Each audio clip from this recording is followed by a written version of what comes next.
सामाजिक न्याय विभागांतर्गत सामाजिकदृष्ट्या मागासलेल्या घटकांच्या विकासासाठी निधी खर्च करण्यात येतो.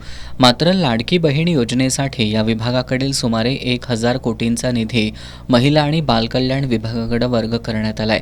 हा निधी वर्ग केल्याच्या निषेधार्थ वंचित बहुजन माथाडी ट्रान्सपोर्ट आणि जनरल कामगार युनियनच्या वतीनं जिल्हाधिकारी कार्यालयासमोर घंटानाद आंदोलन करण्यात आलं. यावेळी शक्ती कायद्याची अंमलबजावणी करण्याची मागणी करण्यात आली.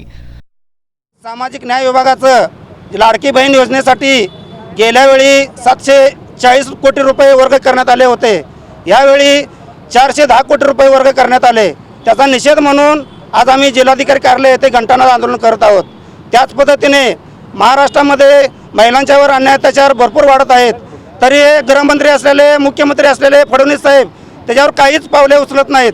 त्यामुळे गेल्या विधानसभेमध्ये जे शक्ती कायदा अंमलात आणलेला होता तो शक्ती कायदा अंमलात आणून या महिलांना न्याय द्यावा.